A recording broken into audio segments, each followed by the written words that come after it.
project or projects added to this list? From departments, they bring them forward as part of their annual budgeting process. And we have a parallel tracks of capital improvement programs that are overlaid against operating programs. And then when we meet with the departments, we winnow those down and bring them forward as recommended changes to the board. So you'll recall you looked at the CIP in August when Eric brought it at the time when we were doing the operating budget. We didn't bring it back to you in December just because time got away from us and we had to get the operating budget done. So we're bringing it back to you now. I mean, what I was specifically looking for is whose computer is this on and who types in the... That would be administration. Okay. Yeah. I would like to see some more of our county programming going into transportation in this county, roads, if that's at all possible.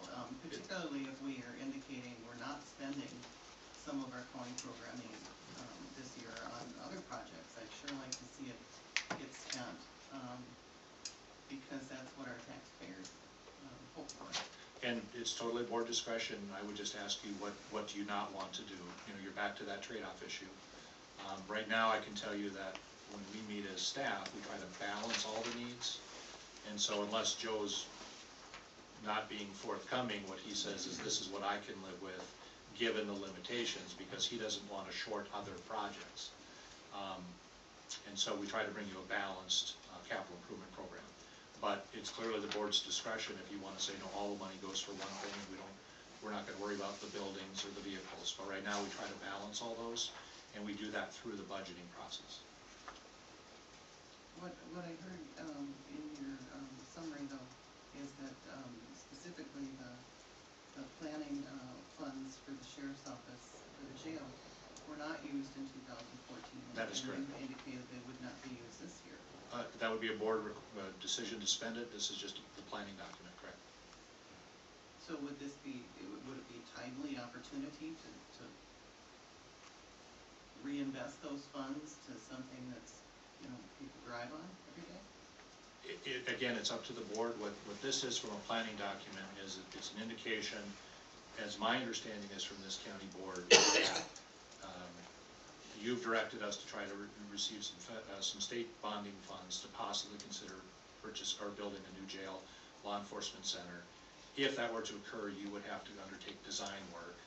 We estimate the design work to be $439,000. We would recommend that you use your county program aid to fund that and not levy dollars. That would count against your match towards the bonds. But at this point, I would not recommend you spend that money until one of two things happen. Either you receive the money from the state, or you as a board decide to go ahead and do the design work prior to receiving those funds. We're not at that point for that level of discussion on that project. If you zeroed out that and said you don't anticipate in 5 years to do that, that potentially could, you know, be used for other funds. But at this point, we're not recommending, you know, expending those funds, but we are recommending to be held as a planning position. With respect to last year's funds, we carried all the money forward because if you look in the 5-year plan, you approved last year a 5-year plan that had a certain amount of money for the sheriff. Basically, most of that just moved forward. So instead of being spent in 2014-18, it's now spent 2015 through 19. So we just moved it all forward. Bruce, the other thing too, if we did nothing with the jail, it still needs a roof, and it still needs repair. Yeah, and you were still going to use this facility. And I didn't anticipate to have a briefing on the current jail, but I think the board is aware that you have conducted deferred maintenance on that facility because there's been a discussion in the community about what to do. I will be bringing back to the board a list of capital projects to be spent on the existing facility should we not have a plan to replace the facility. I will tell you that estimate is about $2 million to be spent just to keep the current, because you have not, like for instance, replaced the roof on that building. You've not upgraded that building, partly because why put good money in a bad facility? Just to maintain and operate the existing facility, we will have to start spending money. So if you're going to have a specific discussion on that project, what I would suggest is, this is a planning document. Let me schedule time and you can look at all the alternates for the jail. But it's important for you to know your facilities and maintenance department and your sheriff have a list of things that they have not brought forward to do, because why spend, you know, a lot of money on a building that you may not be in 5 or 10 years. we're at a point where you need to decide where you're gonna spend your money. And, you know, that means a new roof, it means fixing major electrical issues, major plumbing issues. We've got the side of the building slumping, so, yeah, those are not included in this CIP. Because the direction of the board from last year and from the year before was, this is how you wanted to proceed. We can change that direction if you'd like. Well, I didn't intend to have a conversation about the jail. That's really not the question that I asked. The question that I asked is, can we use the funding that is gonna be sent from the state this year, for road projects this year? And if I'm hearing what you're saying is, yes, the answer is yes, we can do that. Yes, this is just an indication of where we would expect to spend the money in 2015. If the board would like to zero out jail design and move that $439,000 to Joe's line item, that's the board's discretion. Again, that was not your staff's recommendation, however. And I appreciate it, I just have a quick follow-up. I appreciate that, I'm just becoming more and more concerned with the federal government, the state government pulling out of giving us transportation dollars more and more each day, as you've indicated many times in written literature. I think that, you know, we as a board, well, at least a couple of our members reverted some roads to cities and towns because we don't have enough money to put into transportation. I'm just suggesting that we put some money into transportation for all these reasons, for all these historical reasons. Mr. Chairman, Yeah. did we have a motion on the floor? I believe Commissioner Monska made a motion, right? Did I think I moved the plan. And I seconded it. And I think all these issues that we were discussing about the capital improvement plan and the plan that we have before us were discussed at the Budget and Finance Committee meeting. And we recommended it move on. We have spent a lot of time with departments and so forth, trying to balance the capital improvement programs with the programs that we have. So I think that the plan that we have before us is a good plan. I think we ought to move forward with it. And that's why I made the motion. Any further discussion? Seeing none, all those in favor say aye. Aye. Those opposed? Right.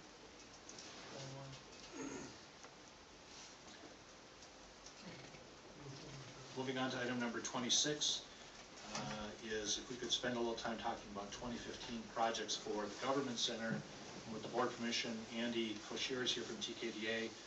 He will be looking at a quick PowerPoint presentation, and then with board permission, we'll sit up at the front table for a little bit.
So my name is Andy Koshier, project manager of TKDA. I was here about a year ago talking with you guys and an architect of ours about these projects, and I was overseeing them with a team of architects and engineers over the past year. I spent a lot of time with Bruce and his team on these projects, and we just wanted to kind of share the success and review what we've done the past year on these projects. So, go to the next slide. So we undertook 5 projects. We did a chiller replacement in the 1989 building. building, do the boiler replacement, we did ethos and windows replacement for the 89 building, which was in terrible shape. Lots of leaks, poor performance, infiltration. We did the north stairs replacement right here. We did a new ramp on the west side of the building for the sheriffs, and we did some stormwater upgrades. These were individual projects that were let under construction contracts. And we also replaced the roof on both the 89 and the 73 buildings. So here's the old chiller plant for 89 building, located in the first floor mechanical room over here. It was a water-cooled chiller, nominal 125 tons. The air handling unit that this chiller served is in the penthouse, adjacent to this cooling tower, which is no longer there. There's a lot of problems with this piece of equipment. It's 25 years old, lots of deferred maintenance, not efficient, need to be replaced. In addition to this cooling tower was leaking several times. It overflowed the basin and I think flooded some judges' chambers. Not good. So what we did is we decided to put a chiller in the penthouse, an air-cooled chiller to eliminate any future risk of water damage. So that's the picture on the left there. And we reduced the tonnage by 100 tons by the ethos, windows, and roof replacement projects. So we have a more efficient piece of equipment, and it's reduced capacity, so it actually runs much more efficient. And it has 6 compressors versus a single compressor on the old units. So that's in place of that old cooling tower. How long are those compressors guaranteed?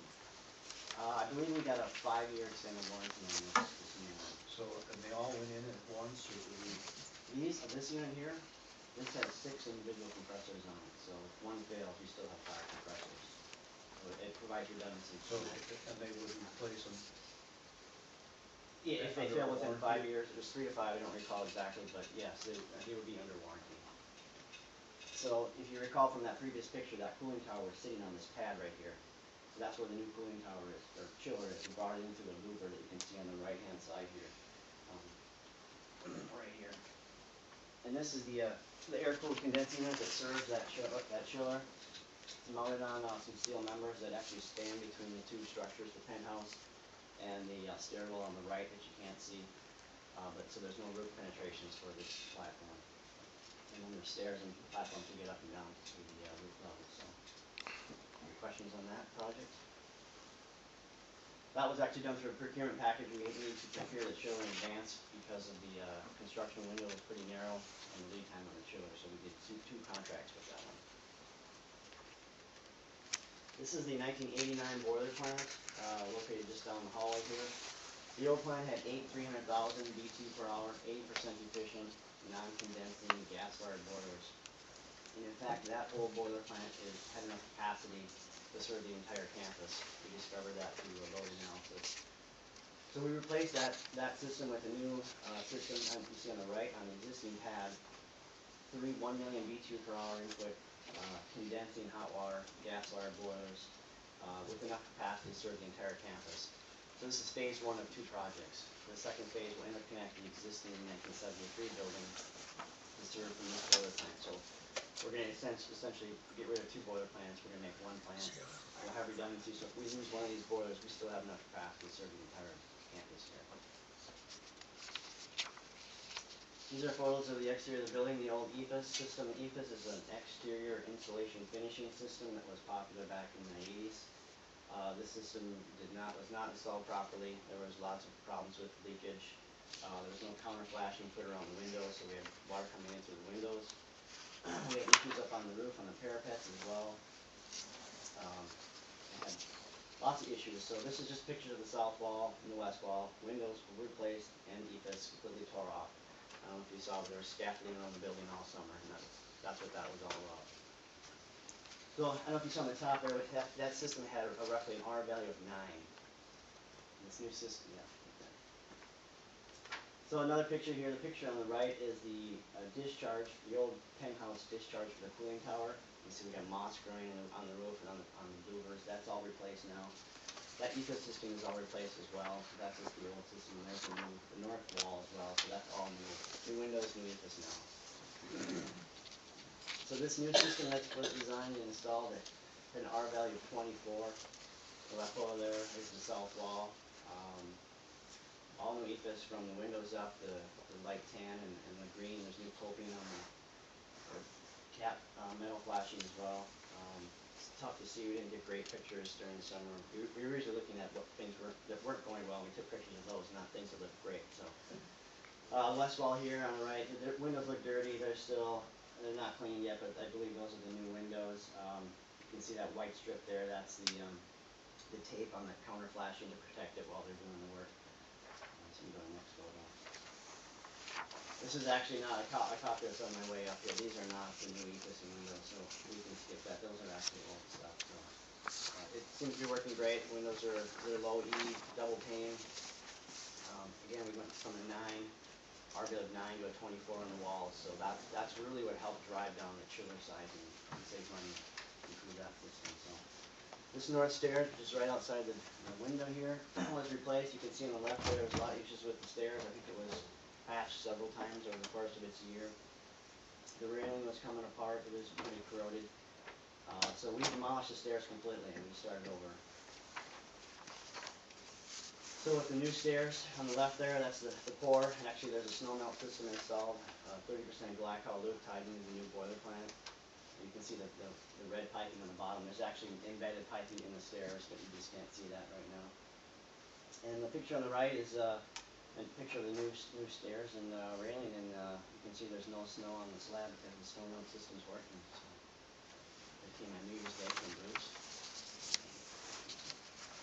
The old west ramp down into the sheriff's department. Lots of issues. Go ahead. Question? Is the snow melt system, is that like in 4B? Yes. I see your two main. Same type of system. Okay, good, thank you. So the old west ramp, pictured on the left here, lots of issues with the ramp, starting with, you can see on the top, there's actually 3 or 4 flights of stairs, so with shackled prisoners coming down, that presented a risk for injury. We also had issues with falling concrete. Trying to keep this area free of snow and ice was difficult, so a lot of salt went on this concrete and it just destroyed it. Also at the bottom, we had issues with the lower landing here. I know Bruce and John said there was quite a few episodes where large rain events would flood the bottom and would go into the building and flood the building because this system wouldn't capture the rainwater nearly good enough. And the outlet actually backed up down to the lake this winter, and when the roof melted, the snow melted on the roof, it backed up into the building from the pipes, and that led us to this stormwater rehabilitation which is coming. So we did the same thing on this project as we did on the stairs. We did a snow melt system. You can see on the left there. There's a 1-inch board of insulation, and on top of that, I believe there's 7 zones of hydronics snow melt there. So we re-poured the ramp. You can see at the top of the ramp there's no more stairs, so there's a slightly different grade. So we also replaced all the concrete at the upper landing, that left over there, and you can see the stairs eliminated. And then on the right side here, that's the new grate to capture all the melt, the rain particles in the door. So it's re-sloped, and there's a new outlet pipe that actually goes down to the lake. We'll see in the next photo. So when we went to replace this 18-inch galvanized steel outlet pipe, the big backhoe there is up on top. You can see the government center on the left there. They actually discovered that the pipe was actually broken, and we hired an outfit to investigate. This was discovered after we had I'm losing the phrase, a little unmanned vehicle was going down the pipe. The camera system on remote control actually saw this pipe break, so we knew we had a bigger issue. And this is why basically the building backed up and flooded, because all that salty water was sitting in that galvanized pipe, corroded the pipe, undermined the pipe, and then it likely flooded, refroze, and everything backed up, so there's no outflow. So you can go to the next photo. So we replaced that pipe with a new 18-inch HDPE piping. You can see all the piping that was installed on the left there. There's a metal outlet on the end of that one pipe on the right, and a couple of manholes. So all that pipe actually went in the ground there from the end of the ramp all the way down to the outlet. And on the right there, we installed 2 new manholes. We're installing one of the manholes now to connect the underground storm sewers. So there's some site restoration photos. On the left there is the new outlet. You can see, and there's riprap, the new new grading, the mats, that's all sod now. They didn't sod it, it just grew up really, really nicely. And then on the right here, new grading on the top area, they actually replaced all the sprinkler systems, regraded it so we didn't have any negative grading. And then they resodded that, and that turned out pretty good. The last project here was a roof replacement. 32,000 square feet roughly, and an average R value of 11. Existing roof was a Balsat EPDM roof with little to no slope at all, so there was lots of ponding, lots of issues there, which is why in those previous photos you saw lots of sod and grass and things growing on the roof. There were membrane tears, quite a few membrane tears. There's one on the right on a corner. You can see the blue insulation through the tear. So that led us to need to replace the entire roof. Other issues with this roof, the parapet, that's the white wall on the left there. There's no way for the moisture to breathe. That wall can't breathe because that ecosystem wasn't installed properly with the counter flashing. So that also attributed to lots of the infiltration problems. Also, we had 3 roof curbs on this 73 roof. These mechanical units on the right there with the fans, those are the condensing units for the air handlers. There's 3 of them, and those wooden roof curbs are actually failing. They were starting to fall into the building, so that kind of drove us to the need to replace the 73 roof. It's actually in a little bit better condition than the 89, but that was a good decision to do. So we replaced those curbs. You see that in some future photos. So here's just some construction photos of the roof replacement. Left photos of staging. You can see all the stacked insulation in the background there. The rest of that roof will get tore off before all that stuff gets installed. On the right there, you can see the new membrane. It's a 4-ply system. You can see the new ice and water shield right here on in the new division. The old roof was pretty flat. It didn't have a lot of division, so with the new built-up roofing, we had to actually sectionalize the roof to provide enough insulation and slope. So you'll see that in more detail in some other photos. Photo left there is just how the new ice and water shield over a parapet tied into the new ply system membrane and asphalted over. And then you can see the corrugated metal that replaced, where we didn't do new EPIS, we did corrugated metal along the parapets to allow those walls to breathe and dry off when they get wet. So the final result is a new roof with an R30 value. So the photo on the left there is facing south, and that the peak that you see from the outside, it's nice and clean. It's that corrugated metal wall. And then on the right there is the facing north. You can see the sectionalized parts of the roof where before there wasn't any sections. Here's just an overview of the total project construction costs. Chiller and the boiler were roughly $250,000 a piece. The ramp, stairs, and stormwater project was about $220,000. These are round numbers. EPIS and windows, which is actually 3 contracts. We did a procurement package on the windows. We did an installation construction package on the windows, and then we did the EPIS installation package. So that was actually 3 contracts, and about $1 million. And then the roof alone was another $920,000. So total about $2.6 million total for construction cost. And if we looked at the change orders, so percent of change orders, the total change orders as a percent of construction was roughly 2%, which is really good. Some projects were a little higher because there were some unknowns, but overall it was a very successful effort for 2014. We also worked with the White Group. It's a consulting group that works for Xcel Energy, and we have about $14,000 in pending rebate for the chiller, the boiler, and the EPIS windows and the roof. It's a bundled system that we put together with Bruce and his team to get as much rebates as we can versus doing prescriptive rebates just on the equipment, the boiler, the chiller, or the windows. It's better to apply it all together. So that's a pending check that we should see soon. Any questions? I know I kind of went through it fast. But... Is there anything left up there? With regards to The roof and the water? the roof all the roofs are done.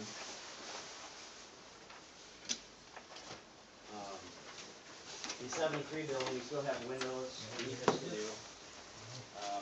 HVAC needs to be done internally.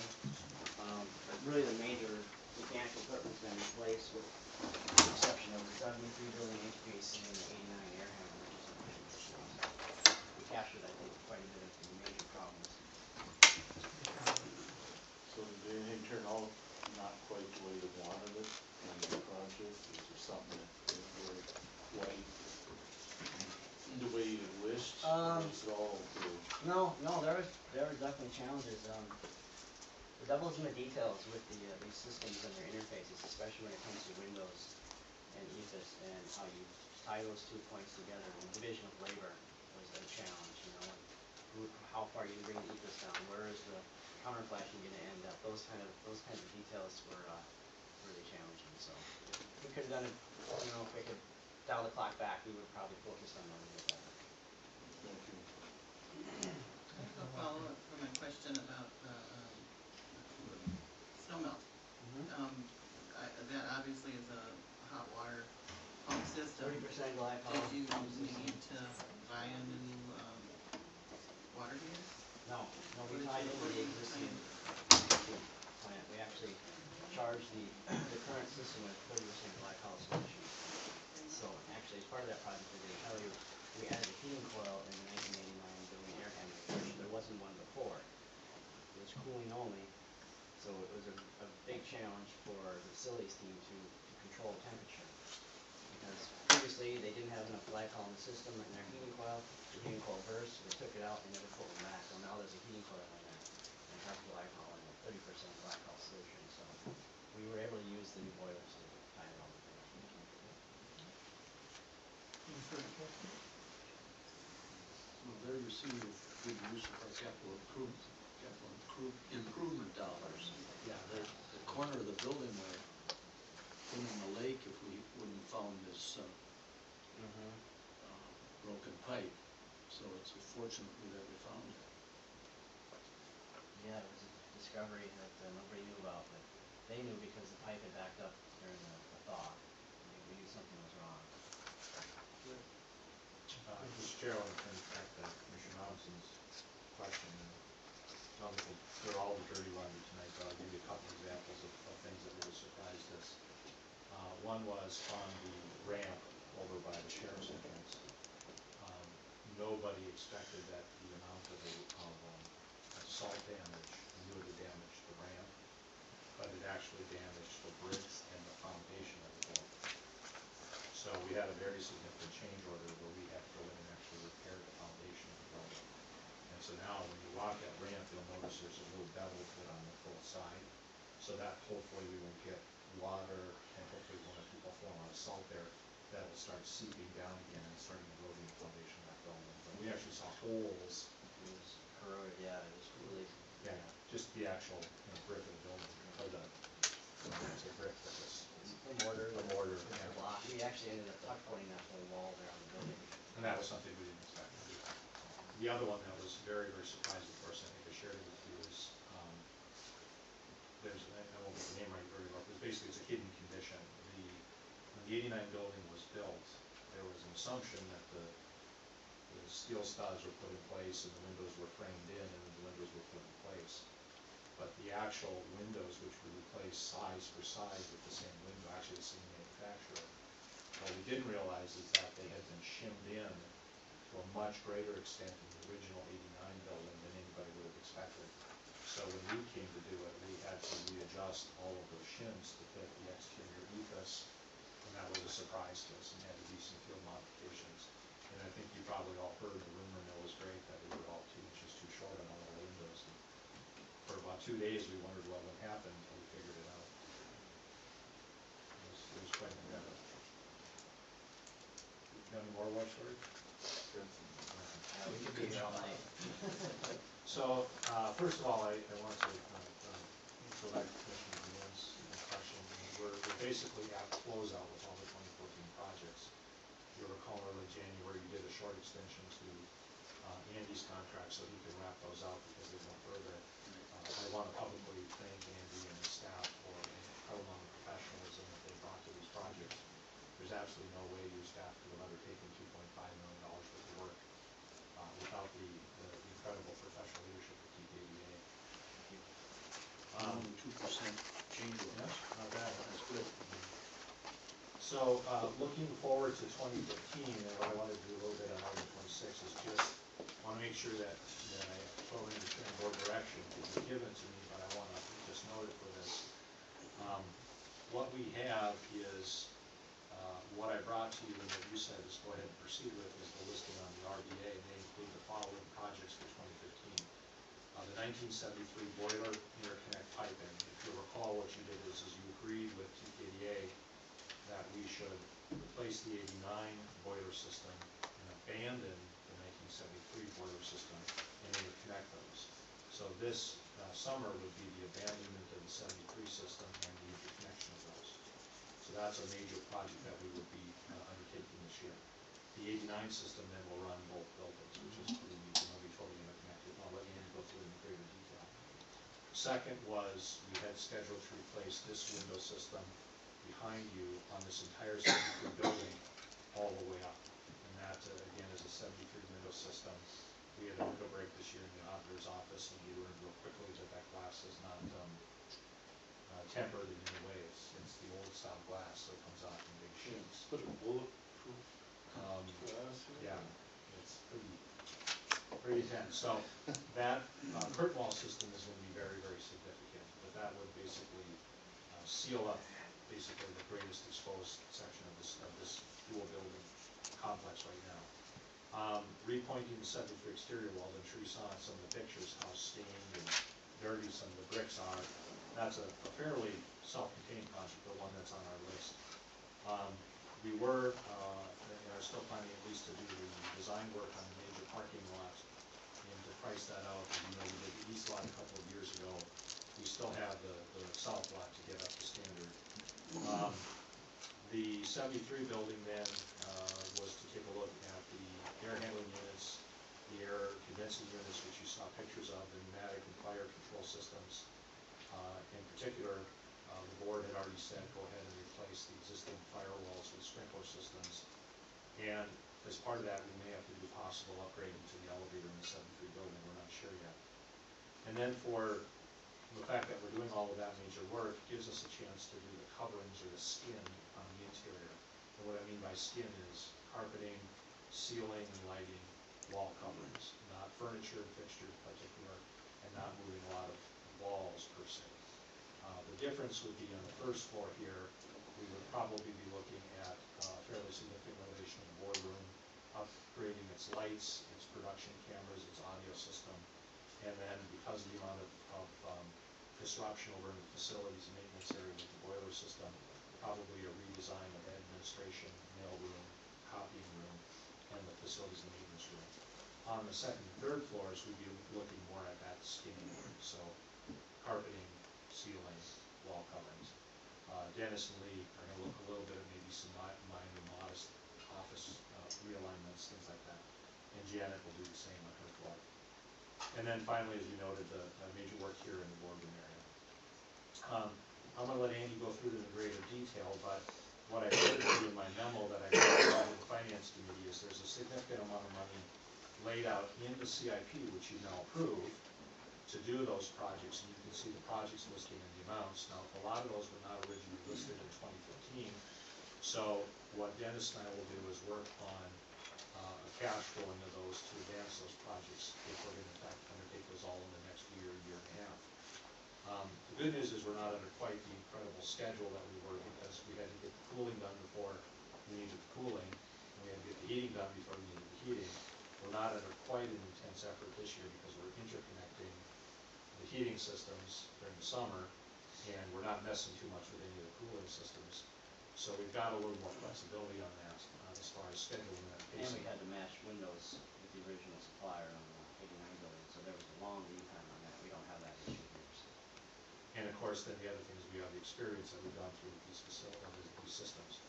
So what I was hoping you would do is just open up this large spreadsheet, and Andy's going to walk through the major project elements for 2015. Get my email, new spreadsheet. Okay. Another heart attack. Oh, okay.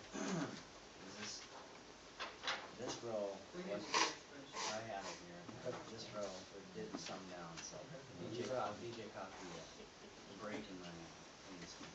That's the You don't got one either. We're all looking at you. Yeah. I did, it's fun. Can't even throw air under the bus. There's a- Yeah, so disregard the previous one, the previous spreadsheet missed the parking lot project. So the totals at the bottom weren't adding up, and luckily our architect DJ Herman caught that. Otherwise we'd be making mistakes. No problem. So, we have some proposals submitted for the design efforts for these projects.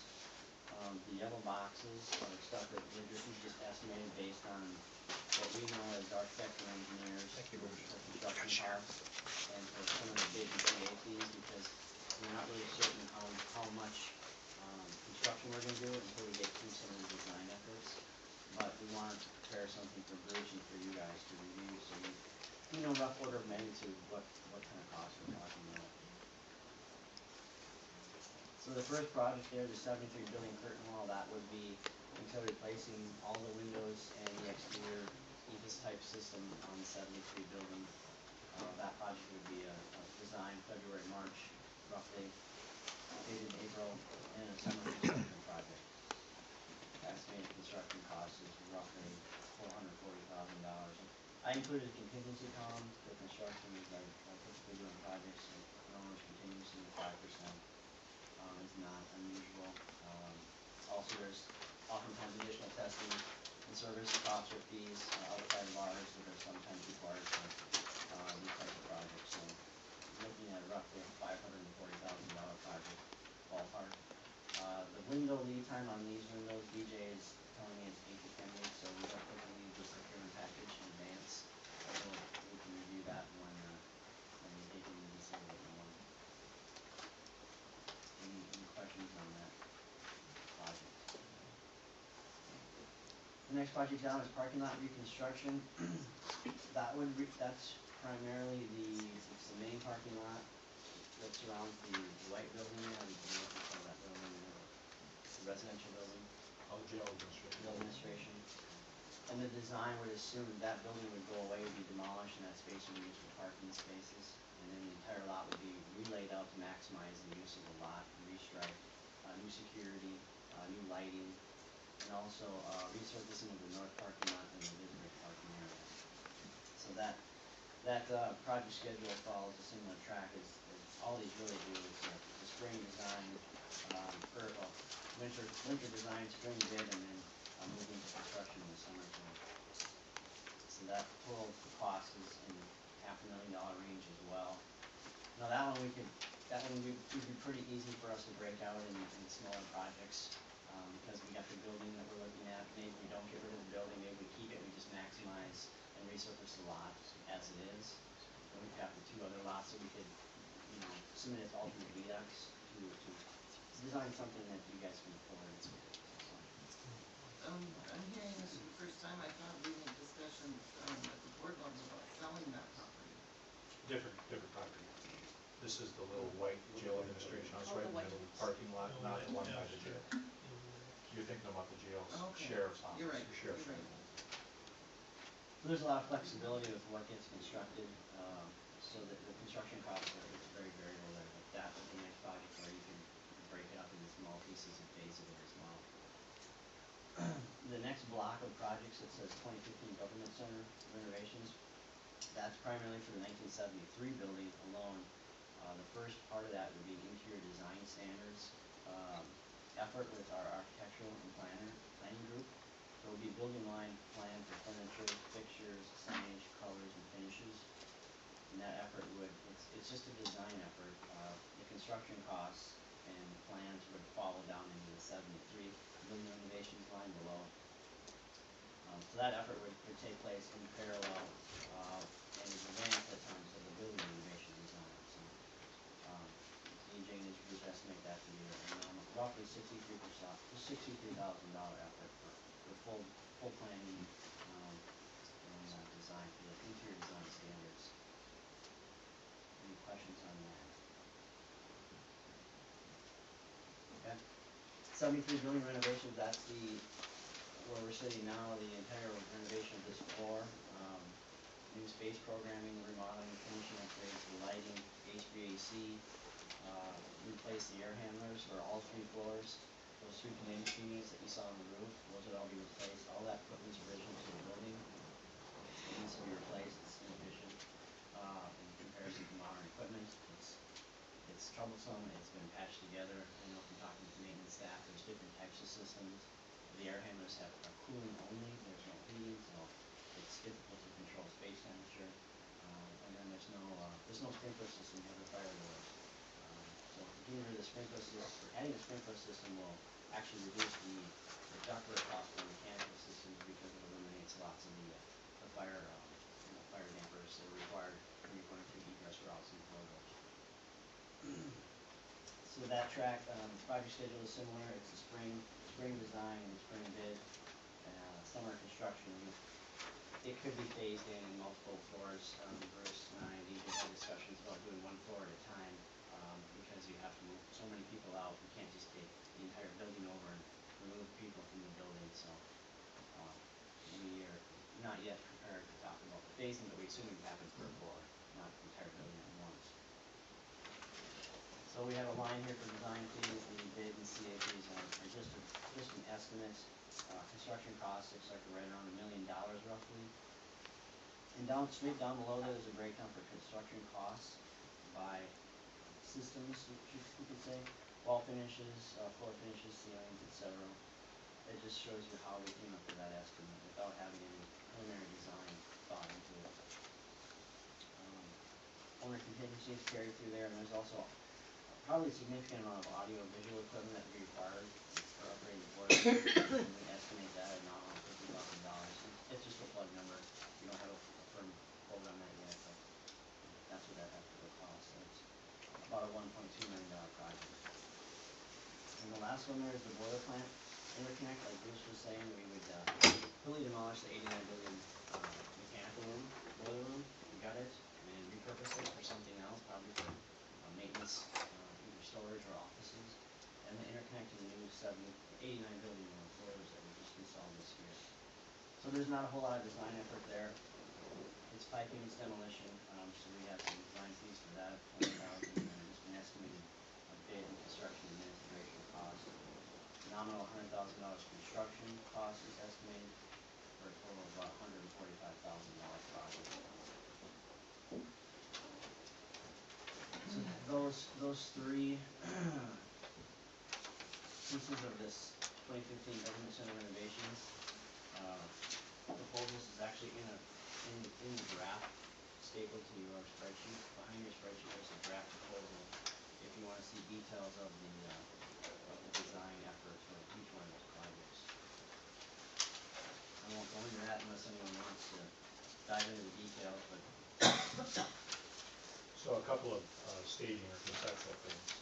You recall at the Budget Finance Committee, I was a little gun shy first of saying, let's take this in phases, do the 3rd floor, then do the 2nd floor, do the 3rd floor. And then Dennis and Lee said, well, wait a minute, 2016 is a really busy year for them, so then we said do the 3rd floor on 16 and the 2nd floor in 2017, and the Budget Finance Committee said, well, why don't just do it all and get it done. And then turn around and at some point in the future, you would do some renovations to the 89 building interior. So the work on the design standards would set the interior design for the entire building, or both buildings, the entire complex. What we expect to do would be to reuse existing furnishings wherever we can. So we're not talking again about new fancy furniture. We're talking about the major functional systems. If you go back to the memo, I just want to highlight to you real quick kind of where the budgets line up so you can see how we're thinking here. We had budgeted $440,000 for that building curtain wall work, so we're pretty close, at least on the ballpark there. The CIP only had $140,000 for the parking lot renovation, so we got to look at the extent of that and figure out and prioritize that and work with you on that. If we combine the design standards in the 73 renovations, and we've got about $1.3 million there. What I've got noted here, and Andy's going to go through this with me, is we had budgeted the DX at $453,000, carpeting at $216,000, the DAV work at $730,000. Would that be included? yes. Okay. Elevator work $127,000. walls, $481,000, paint, $23,000, pneumatics, $278,000, and fire, $203,000. So some of that will have to be held for the '89 building, but there's more than sufficient funds over the 5-year CIP to undertake these projects. So what we would do is work with Dennis and Lee on a cash flow program. So again, the county, at least unless you tell me otherwise, your mantra is pay as you go. We're not gonna bond for this, we're not gonna borrow for it. We're gonna use our existing funds to do this. The boiler plants, you can see Andy's got a $145,000 budget, and we budgeted $123,400, so very close. And then I did note the tuck pointing is also budgeted. So there are more than sufficient funds within the CIP to undertake all of these projects. And with board direction, my intent will be to develop a contract with TKDA to start proceeding on these projects in a similar fashion to what we did last year. Move approval of the plan. Mr. McNabb makes a motion to approve. I'd like to second and just like to make a comment. Commissioner Matzke seconds. Any Briefly, by doing this, I'm not, I really have concerns about spending $50,000 for cameras and whatnot in this room, and so I think we should really look at that. So, just so you know, I mean, I'm gonna move forward with it, but there's some amenities that I think we may, I don't know that we should do. So, just so you know. Yeah, I think the plan would be to go through a space program after and see what equipment can be repurposed and then get multiple bids. We don't have to have the best, we just have to have functionality, in my opinion. further discussion? Seeing none, all those in favor say aye. Aye. Aye. Those opposed?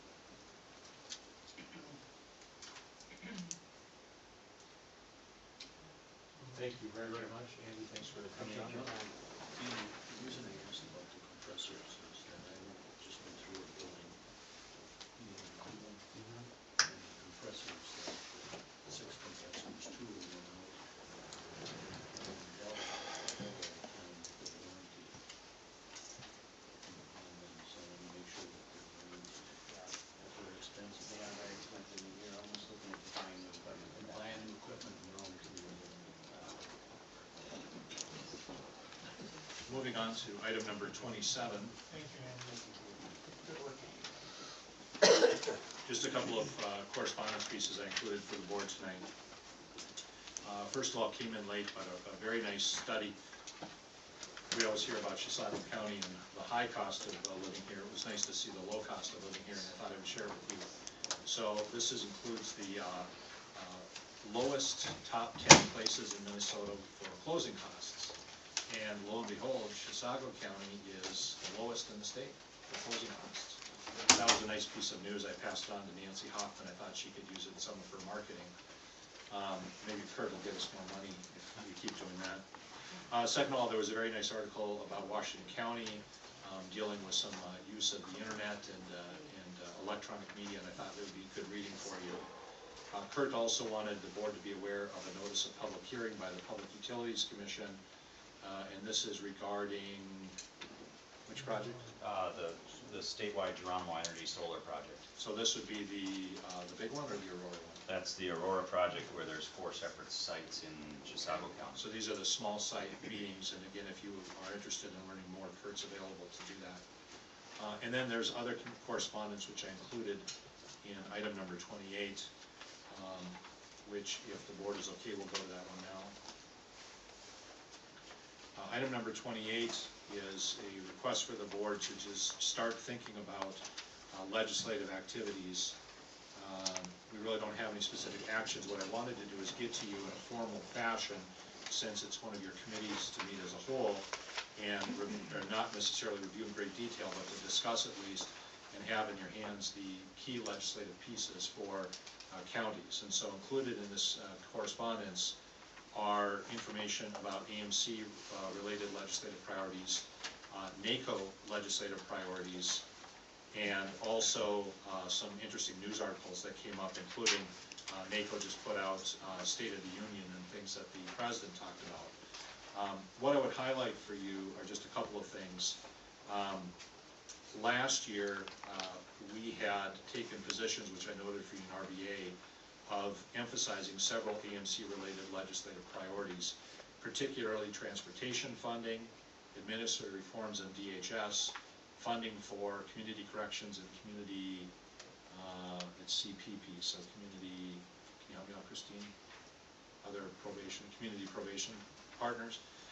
So that's basically your probation activities, and relief from mandates and the MAGIC Act.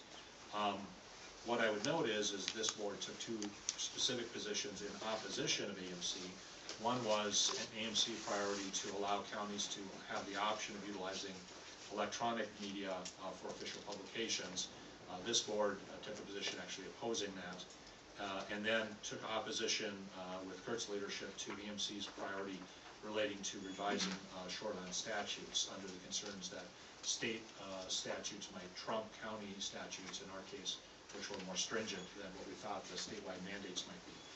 And then the only county-specific legislative initiatives that we had in the offering was a request for consideration by the state for $10 million in matching funds for last year's capital bonding bill.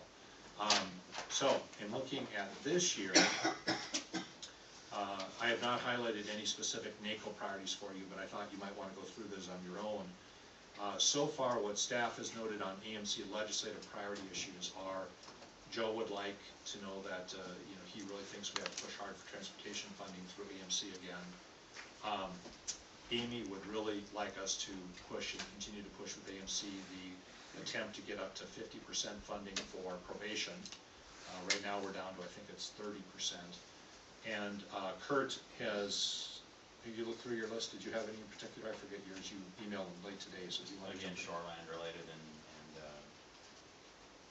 nothing too arduous. Okay. And then the only other local initiative again is to resurrect the bonding request for $10 million, as it sounds like there may be a bonding bill again this year. So that is the upstate for specific legislative issues. We don't have any full staff vetting yet. We're going to vet those over the next couple weeks, and I thought I would just make this a standing agenda item so that the board can review these and see if you want to raise things on your own as well. So that was the extent of that, unless there are any questions.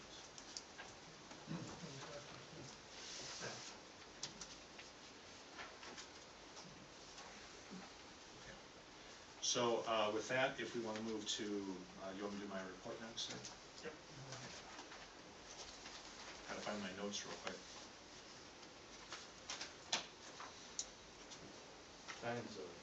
All right. Maybe you can skip me and I can find my notes while you start committee reports.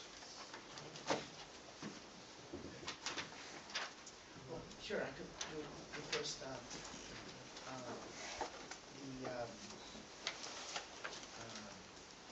guess I would report on one committee, waiving the rest of the, or reserving the rest of my report.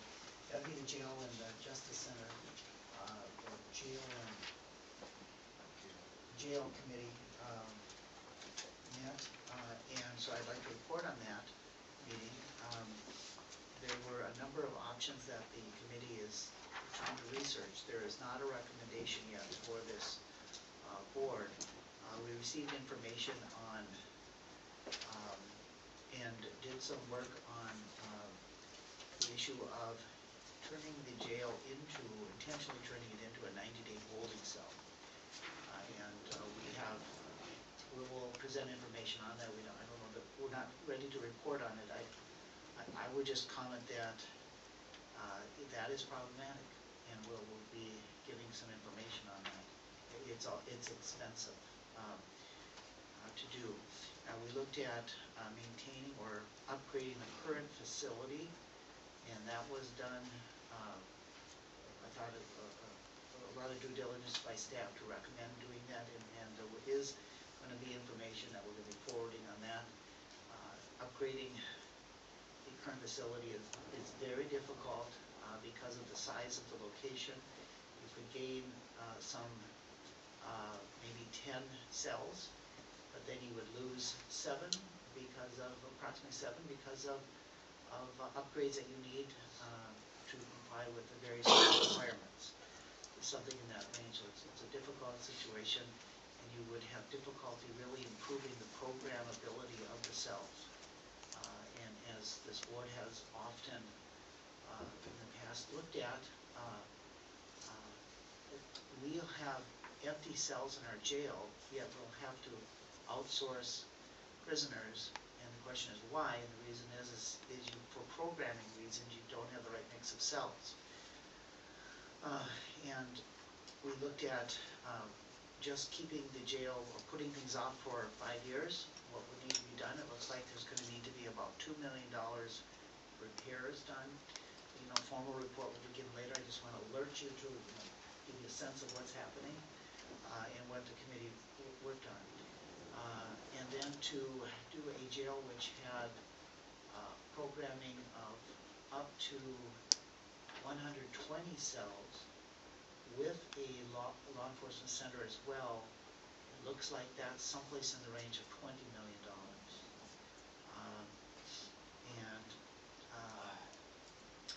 And there is a possibility, if as we proceed, if we were to proceed, that you could do what Canadian County did, which was to shell out one of the sections, and that would make that cheaper.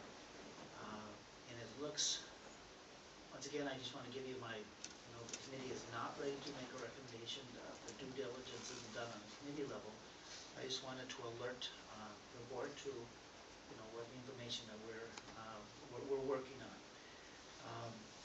It looks like, from a programming perspective, as far as what we're actually seeing a need for cells, something in the range of 120 beds would last for a number of years. So that's probably the max that the jail should be sized, as I look at it. Once again, I don't want to speak for the committee other than to give my report on that committee. And so that's where we're at right now. And I think the committee is understanding that the board has previously authorized a request to seek $10 or $11 million from the legislature. So we're understanding that that request is ongoing. Okay, that's my report. I don't know. Yeah. Thank you very much. You're welcome. Could I ask a question of the commissioner? Commissioner Matsuda, has the jail design committee really put their hands around analyzing the people that need to be out of county?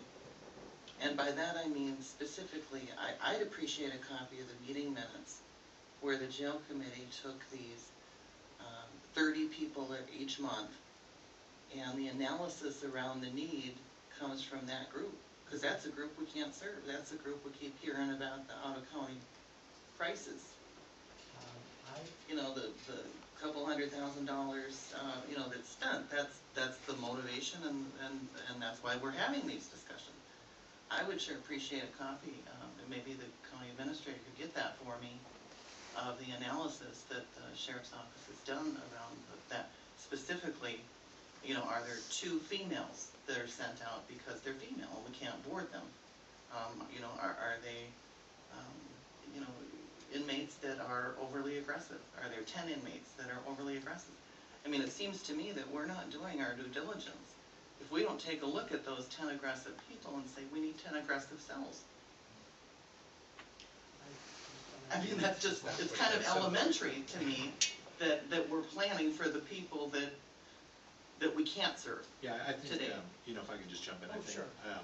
I've suggested to the sheriff that perhaps we come back maybe as soon as February and brief the full board on the 4 different options that the jail committee came up with.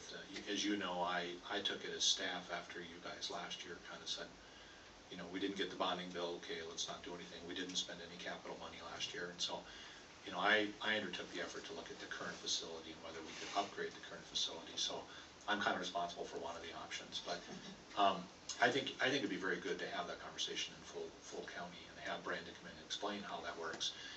What I've started getting and asking for instance, is like just earlier this week, I don't know how many people we have out now, but a lot of them are because of capacity issue, not because of certain classifications. But we were denied